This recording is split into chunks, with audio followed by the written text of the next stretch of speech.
and welcome to the Bar Down Hockey Show. I'm Josh Sackless here with Lisa Babica and Ethan Schmidt. And guys, we've reached the end of almost the end of the first round of the NHL playoffs. Wow, it's really been quite a journey. Yeah, it has been a lot of unexpected things that I don't think a lot of people were looking out for. I think we'll see some more unexpected turn events in round 2 as well, and in the rest of the, I believe, 2 games left of the first round. Yeah, so just on letting you know what's on tap for the show today. We'll hit you up with some top news, some news updates. And then we'll just dive into playoffs, talk about every series, whether it's over, whether it's still going on, everything. And then we'll see where the show takes us after the playoffs. So that's just an outline for the show today. But let's start off with the news. The Buffalo Sabres have fired their head coach, Dan Bimsla, and general manager Tim Murray. Dan Bylsma. Yeah, you're good. I think that poor Dan Bylsma, after he won that Stanley Cup with the Penguins, he's just been on a downhill slope ever since. Can't keep a job, really. And he was actually out for a job for a little bit. I don't know. What do you think about that move? I don't know. I think, obviously, the Sabres, I think they should have done better this year. They have a lot of key players. They have a lot of good players on their team. They have Kyle Oposo. They have Jack Eichel. They have some other movers and shakers on their team. And Bylsma was just unable to get them going this year. They missed the playoffs, and not just by a little bit, by a lot. And honestly, maybe for Buffalo fans, this move was a long time coming. Yeah. Well, a team that has a player like Jack Eichel's definitely on the come up. Jack Eichel is one of those players that's going to be key to your franchise if you hold on to him. But Dan Bylsma and the Sabres as a whole just haven't done well in recent years. And I think next year they definitely have a chance to get back on their feet, though, with a new coach. Well, turning around and hiring, the Kings hire John Stevens to replace Daryl Sutter as the head coach. What do you guys think about that move? Well, obviously the Kings were disappointed not making the playoffs this year. They were a playoff team. They should have been in the playoffs. They weren't in the playoffs. So that's, for the Kings, that's a failure. You have to be in the playoffs. Oh, I agree. So, yeah, hiring John Stevens probably was the right move.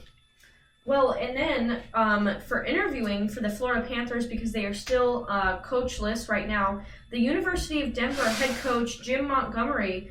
The University of Denver won the NCAA National Tournament for hockey this year, so Jim is taking a look at the Florida Panthers. I don't know.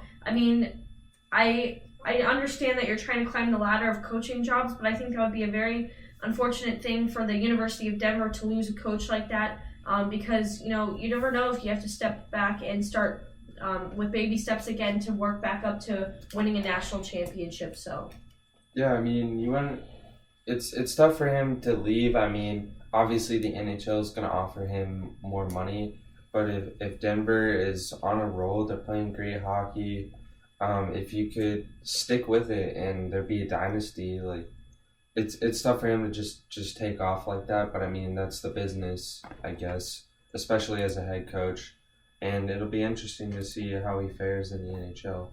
Yeah, exactly. And it's important to remember that head coaches are people too, players are people too.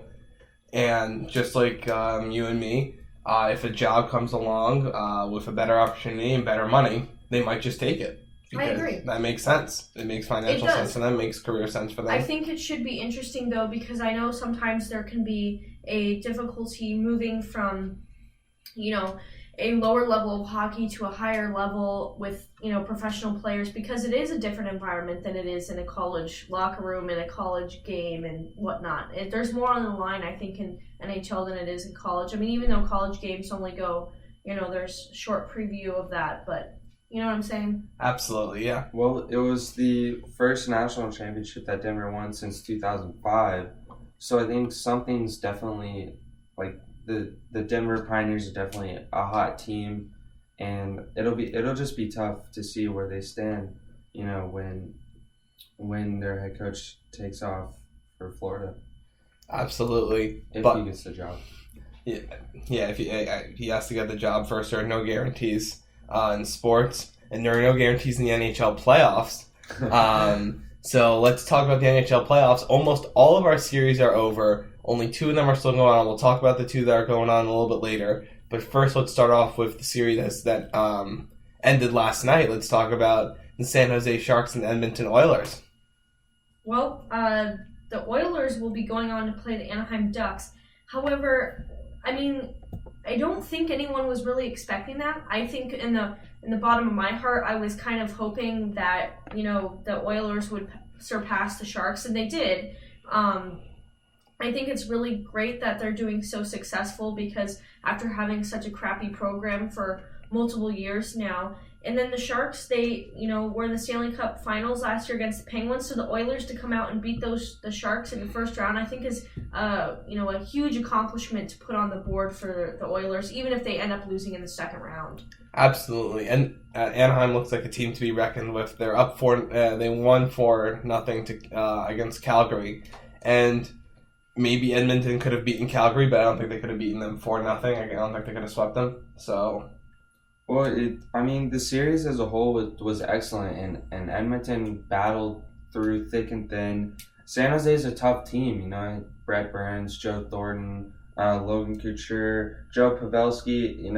The Sharks have always been really solid, have a lot of key players, but Edmonton was able to just play together as a team, all lines contributing. That's what you need from your team, especially in playoff hockey, and having a leader like Connor McDavid, so young and talented, is definitely a huge win for their organization. First playoff series win since 2006.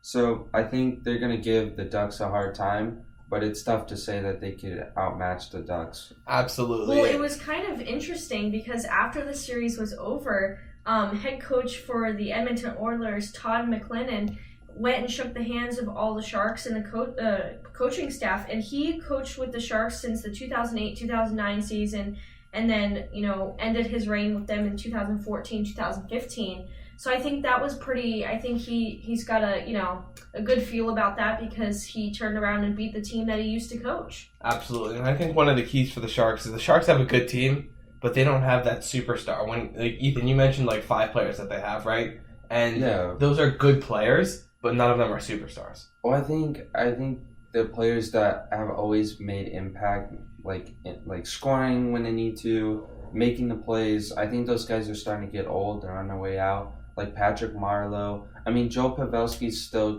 got a lot of time left, but he's even getting up there. Joe Thornton, he could very well retire. A little bit of gray in his beard. Yeah. Well, you mentioned not having a single player, but the Sharks beat the Oilers the other night 7-0. Yeah. I mean, so it came out of nowhere that they just killed the Oilers, basically.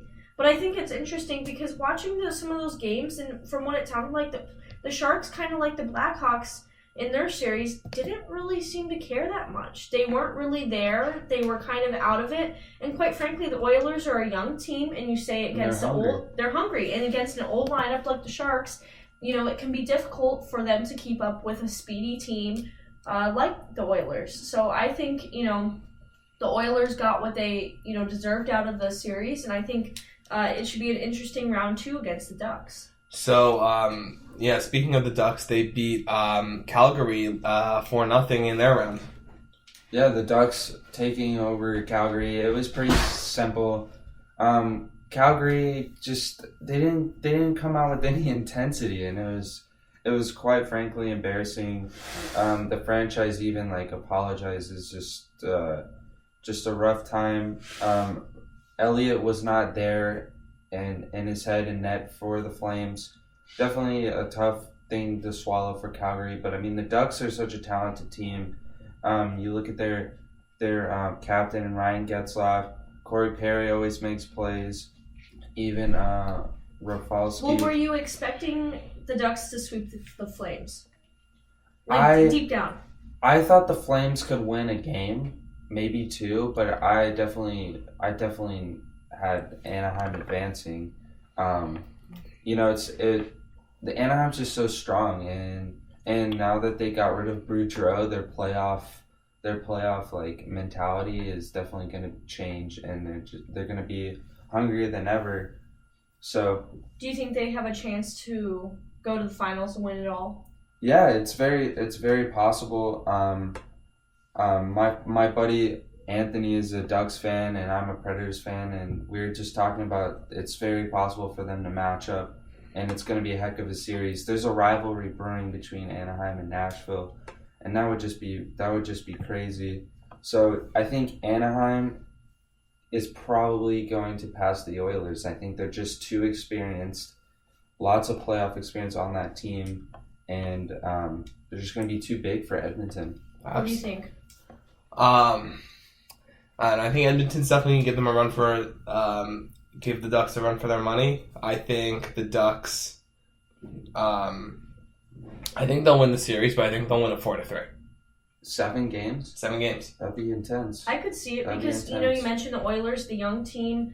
We see it on the Toronto-Washington side right now. Toronto's given the Capitals a run for their money. And so I think when you get to any young team, I definitely believe that you could pull 7 games or even 6 with tons of overtimes in them. Absolutely. Well, what are your thoughts on that series with Toronto and Washington still going on? I'm pretty surprised how long it's gone on. I believe it should be an interesting series. It has been an interesting series. Let's see, 1, 2, 3, 4 games out of the 5 that they've played so far have gone into overtime. Yep. 4 out of the 5 games. Yeah, so the Capitals are just getting grinded down. Like, They really are. Toronto's keeping the pace, taking control of the way the games go, and I mean, if this series goes 7, the Capitals are gonna have a hard time against Pittsburgh. To be honest, I don't know if you guys think that Washington comes out of this alive if they can play such a tough Pittsburgh team and get out of that too. It's gonna be a long road for the Capitals. Well, the Capitals in Game 5 Friday night scored, pretty quickly in overtime. What do you think, is going with that? I think that has to do with a lot of the hit that happened against Ovechkin. Yeah, in it was the first pretty period. nasty. I was scared for him, but There was a lot of people who believed that was a clean hit, and I would tend to Yeah. agree. It was a hip check, and quite frankly, he was going in for it. I felt like it was clean. And I believe that Ovechkin a little bit over, what's the word that I'm looking for? he overplayed it. Yeah, he tried to make a deke, just out of the way, but he left his knee hanging, and it took a nice shot. So. And again, according to the Washington Post, they said a day ago that Ovechkin is fine for Game 6, so he should be fine. He came back and played in the other 2 periods. Yeah. I don't know. He's a tough player, and he's their leader. I would be surprised if it's not super serious that he's going to be out there. Well, do playing you just fine, think too. he maybe was a little bit embarrassed, and that's why because usually Ovi doesn't get hit like that. No. Let's be honest here. He never usually does. Well, it was a tough angle, and he almost put a crazy move on, like a nice sidestep over, and but he just got his knee nicked with the hip of the Leafs player. I think he's going to be fine. I don't think it's going to affect him mentally at all. I think he just wants to win this game. I think, though, it was kind of an Game iffy 6. move. Like, even though the hit by, Kadrari, even though he didn't mean to end up endgame with that hit the way it did, I think it was kind of an iffy move just because that gives the Capitals a lot of momentum. Throughout the game, when a big hit or something big happens, momentum swings really hard, and if the Maple Leafs can't, come back from it, that can be detrimental. Absolutely, and I think Washington will win this game. I think they'll win the series 4-2.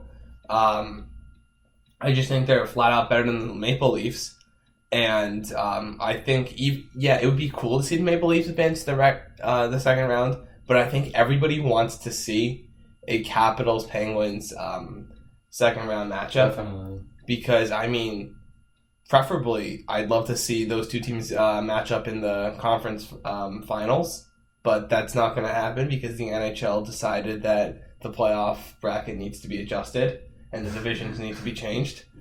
Something we can get into a little bit later. But Yeah, I'd love to see that second round matchup. Well, it's going to prove a lot. I mean, the two of the best teams in the East, respectively, taking on each other in the second round semis. It's going to be a battle, and I would be surprised if it doesn't go 7. If it doesn't go 7, it's probably because Pittsburgh's Rested.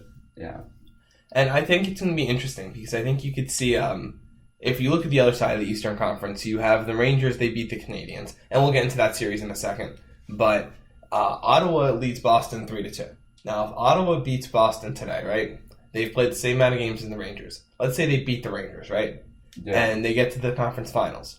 Now, they're either going to face the Capitals or the Penguins. Let's just assume the Capitals win. The Capitals and Penguins are going to be exhausted. They're going to be exhausted from playing one another. Now you have a possibility where Ottawa reaches the Stanley Cup Finals as a team, right?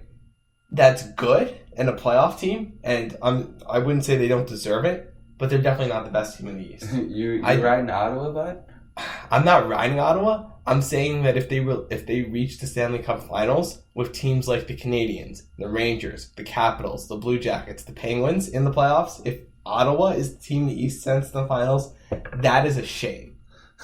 It is. I would tend to agree with that because you have arguably, the best, 4 or 5 teams in the NHL on the Eastern Conference.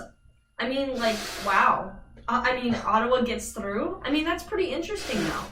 I really never thought about it like that. So where do you guys think the Bruins and the Senators series, how is that going to look out? Because someone still has to win. Well, I mean, Ottawa almost finished it out in Game 5, but they lost in overtime to Boston.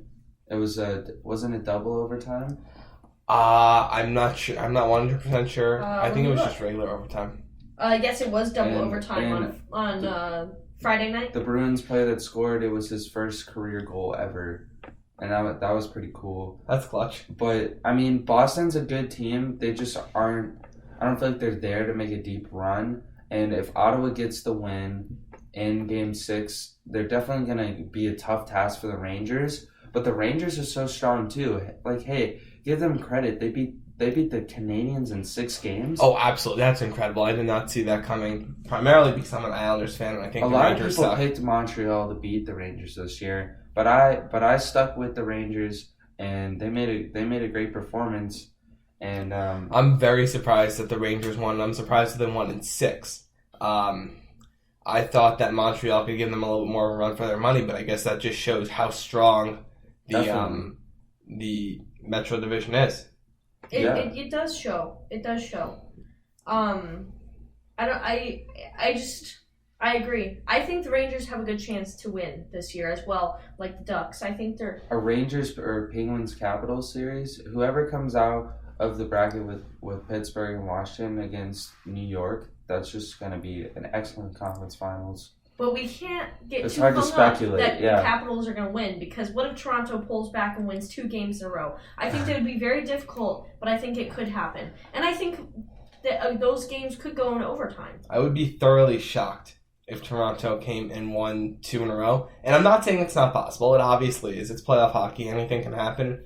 But the Maple Leafs winning 2 in a row, I think that would hurt the second round matchups, because if you look at the Maple Leafs, if they go 7 with Washington, they're not going to go 7 with Pittsburgh. No, they're going to go 5 with Pittsburgh, if that. Because Pittsburgh's going to have a nice second round. Because Pittsburgh's played 5 games in these playoffs so far, and I mean, correct me if I'm wrong, but those games didn't seem like super draining on the Penguins. I'm going to say it wasn't too draining. However, the Blue Jackets are a physical team, and they got knocked up a bit. They're still missing some players. We're hoping, that Kunitz and, oh, darn it, I'm having a blank. Letang?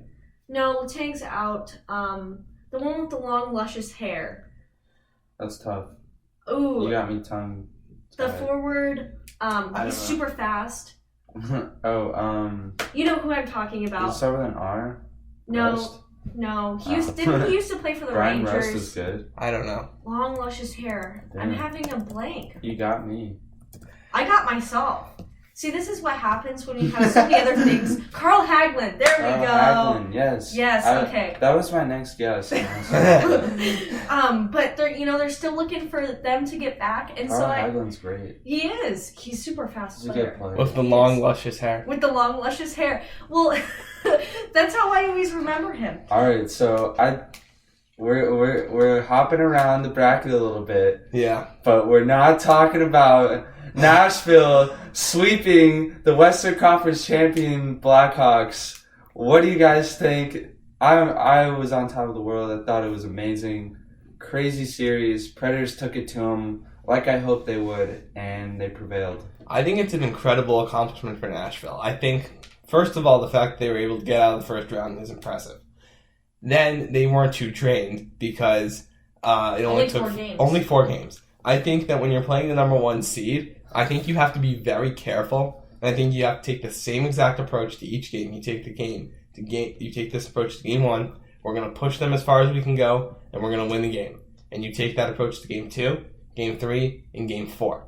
And they were in danger when they were up 3-0. I was very concerned. I was like, well, they're up 3-0. Are they going to get full of themselves? Are they going to underestimate the Blackhawks? Because the Blackhawks weren't playing well, but if you underestimate them, that's very dangerous. Definitely. And the Predators didn't do that. The Predators, I think they just took that simple mindset and said, we're just going to play as hard as we can and try to win the game. Took it to them. And they did. Well, I mean, before the game 4, Laviolette and players alike talked about how they had to play desperate, just as desperate as Chicago. Chicago's desperate to get on the win, get back in the series.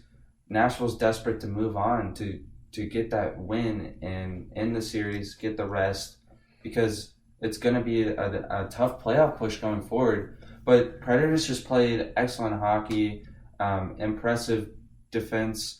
You know, they're so deep on the blue line, and it really showed. And especially the Jofa line, Ryan Johansson, Philip Forsberg, and Victor Arvidsson.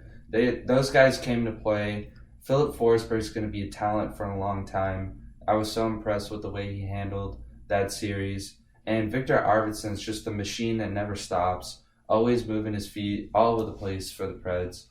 This team is fiery under the radar. I would like to say, Ethan, a couple comments. Congratulations. I didn't think it was going to happen. I think the Predators played very well, and I will stand by the comment that I made a little bit earlier with the Sharks. The Blackhawks didn't come out and they didn't care. You watch those games, they didn't care. They seemed lost. They had no interest in it. And by losing those first 2 games, I think they really set themselves up. And quite frankly, afterwards, they didn't care any more than they did before. Yeah. And that just shows, I guess, they really weren't supposed to win the Stanley Cup this year, because even though they were a front runner, they just came out and didn't care. Well, I think Joe Quenneville is definitely under some fire for Chicago. Yeah, I mean, anybody is going to be like, oh boy, like, the Chicago crap the bed, you know, whatever. Fire everybody, fire the coach, fire the general manager, fire everyone you possibly can. But here's what it comes down to, guys. I think they're fine. I think they're fine, yeah. But I think the Blackhawks are getting screwed over in their cap space. I think they're, so? Yeah, their top, 4 or 5 players have the most cap of money out of their entire team. I mean, that's not good. Between Patrick Kane, Teus, and Duncan Keith and Crawford. Yeah, I could see that. It's not a good place to be. They're getting overpaid probably to have such a great team. But Kane has just got the fatty contract, that's for sure. Yeah, Kane is getting paid $10.5 million a year. Taves is getting paid $10.5. Seabrook $6.8. Crawford $6 million. That's a lot, and that is a lot, and especially for hockey. Yes, and I think what happens in the long run is they can't pick up players who are helping players, if you want to say, to their star, because they're screwed over in the top 4 or 5 spots. I'm sorry. Yeah, 4 spots. Mm-hmm. So it's like, ooh, what do they do? I think they're gonna have to let someone go, or they're gonna have to try to say, hey, could you give us let us pay you a little less so we can make the team build further on for the future. Well, that's hard to say because even Tejas and Patrick Kane didn't even show up to play in that series. Kane had No, I agree. Kane had like one goal. Like that's your star players, and they don't produce like they're getting paid to do. Oh, I agree. They're top of the salary numbers for Chicago, and they're not producing. But do you think anyone's job should be fired because of it? I mean, I think that the Blackhawks are going to stick with Quenneville at least for another season. I agree. I think it's too soon to pull the plug on someone because your team didn't come out to play. That doesn't come down to coaches because if they're saying the right things, that's fine. That doesn't come down to the general manager because he's put the team together. It's the chemistry of the team in the locker room. That's what it comes down to. And if the leaders on the team aren't telling the other guys, to step it up, then it's not going to happen. But I mean, what about Pekka Rinne? He 3 shutouts in 4 wins. That's incredible. And I mean, as much as the Blackhawks screwed up, the Predators took advantage of those screw-ups.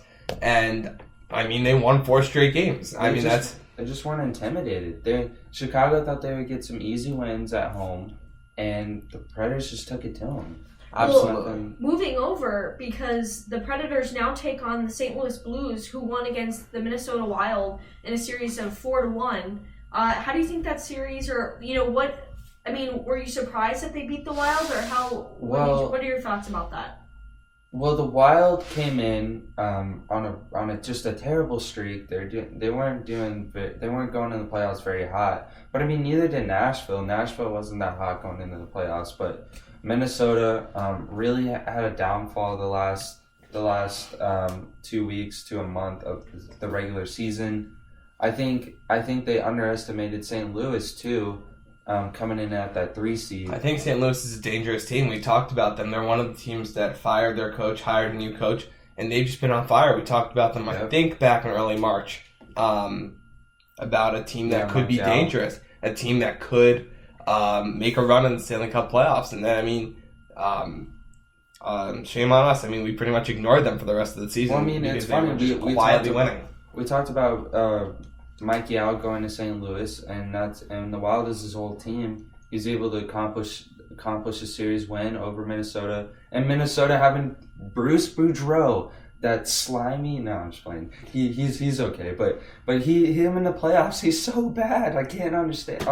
Like Anaheim was able to advance. They don't have Bruce Boudreau anymore. Hey, look at that. We're in the second round with a sweep. But then they.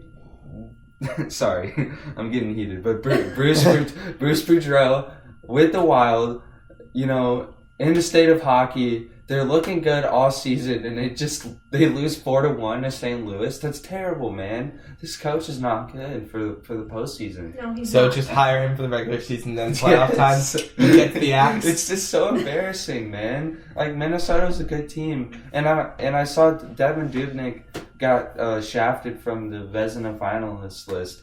I'm surprised they only do 3 attendees, but I thought Devin Dubnyk would be on there, especially if they could have 5 spots in the finalist list. Well, so now our show today is coming to an end, but I would like some closing statements from you guys, okay? Ending closing statements, because there's a lot of argument that NHL playoffs are not as good as NBA, blah, blah, blah, this and that, and every other sport, okay? But let me give you this factoid. Everyone who's listening, just listen to this. All right. Out of all the series so far, at least one of them has, or at least all of them have at least had one overtime game. Total, for all the teams so far, there has been 16 overtime games in all the series. So, what do you think about that? 16. I think that's a compliment to the league for getting so many teams that can play fairly, that are evenly matched. And I think and for not having a team like the team out in Oakland for the NBA that is just going to dominate. I think that takes away a lot of excitement. I think, and you also, it's a compliment to the players. It's a compliment to the players that are playing hard. Whether you've won your series 4-0, whether you've lost your series 4-0, I think it's a compliment to all the players that they've been able to put on such a great show. And that's why they do handshakes at the end of the series. That's what makes the NHL special. They are the only sport after playoff series to do handshakes. It's Baseball, very respectful. there's a mob on the mound. In football, There's like Gatorade being Yeah. dumped on the coach. There's a little bit of a handshake there, but it's kind of just like, all right, like I'm moving on to the next like round. You're my friend. Like, we're not- playing but not football. really. Yeah. And then, but like most of the players just kind of run off the field. And then you have in basketball. I They mean, kinda yeah, just meet in the middle too. I mean, not Well, really, not especially like- after playoff I mean, playoff series. it's kind of like football where they all just kind of They kind of just walk off. hey, Like okay, like you won, congratulations. Hockey, you have to get in the line, you have to acknowledge the other team and the effort that they put forward at the end of the playoff It was series. so hard for the losing team. But do I think that. it's very respectful, and Yeah. it shows the people and their personalities that are in the NHL. Ethan, what are your thoughts? 16 overtimes. Well, 16 overtimes is huge. I mean, that draws in viewers. Hey, like you know, you get an alert or whatever. This game is in overtime, and it's a big game of the series. Hey, you gotta tune in. You know, like overtime hockey is amazing, especially in the playoffs. So I think that's huge for the league, like Josh said. And going forward, the NHL just has to keep doing what they're doing. They're getting close to having the respect they deserve, and hockey is getting close to getting the respect it deserves. It's just going to be this way for a little bit, and people are going to continue to say that other sports dominate, but I think hockey is real close. In closing out of the 8 series games, only 2 of them were just sweeps. So that shows that people are trying, people are putting Yeah. effort, and that it's a lot. But that's all we have for today. You can follow us on Twitter at BDH_show. You can follow myself, Liesel _Lee on Twitter. Go ahead. You can follow me at the Ethan Schmidt. And you can follow me at Josh Sacklis on Twitter. And stay tuned next week for another edition of Bar Down Hockey. And this is Bar Down Hockey.